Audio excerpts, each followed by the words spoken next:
자, 여러분, 오늘 분석에서는 우리가 너무나 익숙하게 알고 있던, 하지만 그 진짜 가치는 까맣게 모르고 있었던 은에 대한 이야기를 해보려고 합니다. 사실 대부분 은이라고 하면 반짝이는 장신구나 예쁜 식기류 정도를 먼저 떠올리시잖아요.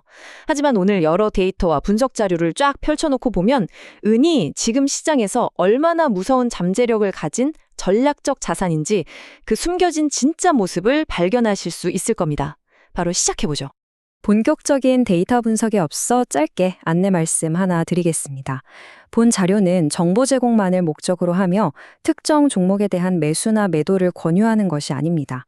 모든 투자의 책임과 판단은 투자자 본인에게 있으며 시장 상황에 따라 원금 손실이 발생할 수 있다는 점 꼭 유의해 주시기 바랍니다. 네, 그럼 본격적으로 파헤쳐 볼까요? 보통 물가가 오르고 경제가 좀 삐걱거린다 싶으면 시장은 거의 반사적으로 금을 찾습니다. 그게 공식처럼 되어 있죠. 근데 여기서 아주 도발적이고 흥미로운 질문을 하나 던져보겠습니다.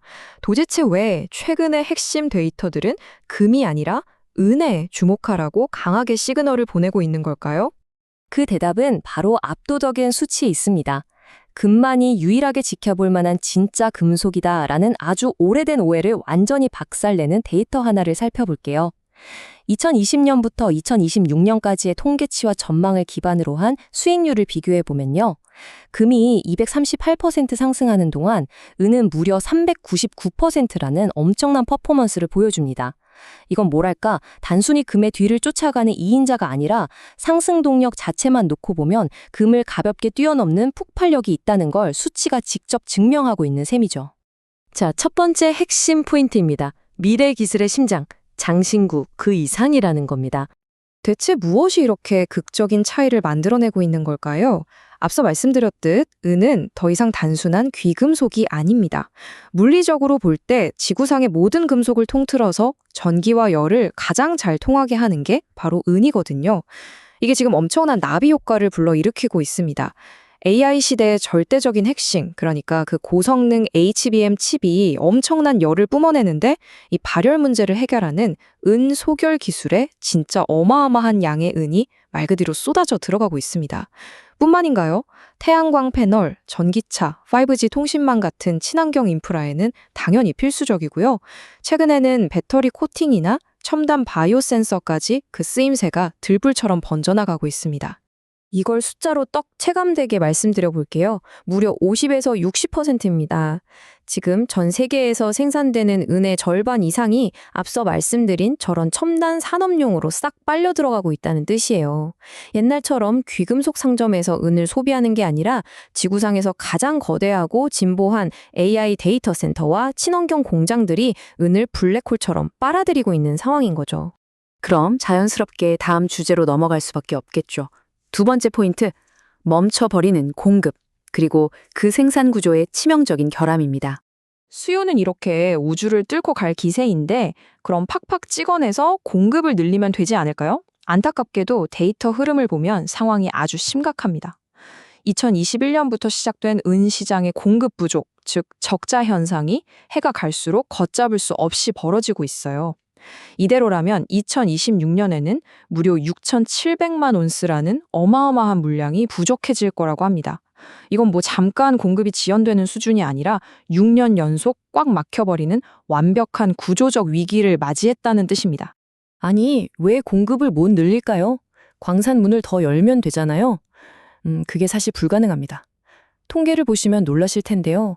전 세계 은 생산량의 70%는 우리가 은을 캐야지 해서 캐는 게 아니에요.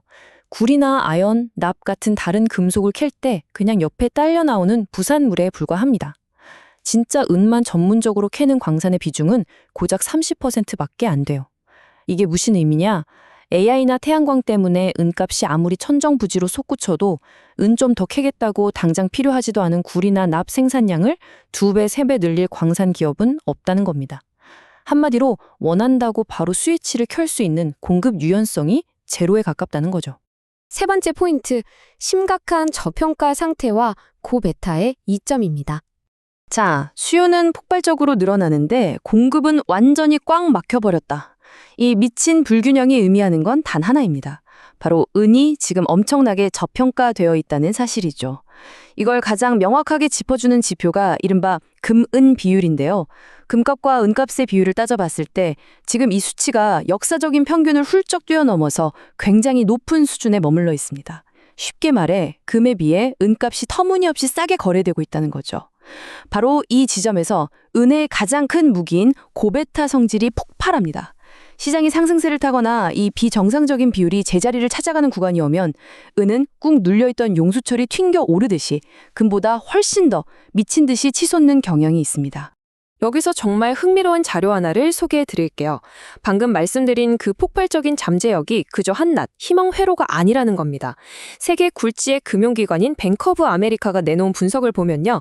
이런 물리적인 공급 부족 사태와 은 비율의 정상화 사이클이 맞물리면서 2026년 말까지 은값이 온스당 135달러, 심지어 최대 309달러까지도 치솟을 수 있다는 굉장히 공격적이면서도 데이터에 뼈대를 둔 전망을 발표했습니다. 엄청나죠? 네 번째, 인플레이션 방어 전략으로서의 이중적 매력입니다. 지금까지 첨단 산업 수요와 공급망 이슈를 봤는데 거시경제 관점에서도 은의 포지션은 정말 독보적입니다. 수백 년 동안 인류에게 가치 저장 수단으로 인정받아 왔잖아요. 그래서 요즘처럼 지정학적으로 시끄럽고 인플레이션 걱정이 커질 때는 든든한 안전자산 역할을 톡톡히 해냅니다. 그런데 여기서 금과 차별화되는 진짜 무기가 나옵니다. 경제가 안 좋을 땐 화폐적 가치로 방어를 해주는데 반대로 경제가 호황을 맞이하면 앞서 말한 막대한 산업용 수요가 엔진을 켜면서 가격을 확 끌어올리는 거죠. 완벽한 방어막이자 강력한 성장 엔진, 이 두 가지를 다 가진 자산이 과연 몇이나 될까요? 자, 어느덧 마지막입니다. 결론, 미래의 핵심 요소입니다. 자, 오늘 우리가 함께 짚어본 핵심 내용들을 요약하면 아주 명확합니다. 은은 이제 장식장 안에서 곱게 빛나던 그 귀금속 시절로 영영 돌아가지 않을 겁니다. AI 데이터 센터에 숨막히는 열기를 식혀주고 태양광 패널을 돌리고 전기차의 심장을 뛰게 만드는 새로운 시대의 대체 불가능한 부품이 되어버렸습니다.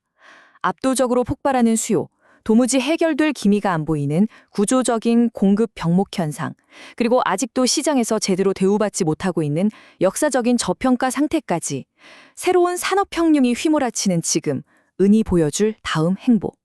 여러분은 과연 이 거대한 변화의 물결을 그저 지켜만 보시겠습니까? 오늘 준비한 분석은 여기까지입니다. 함께해 주셔서 감사합니다.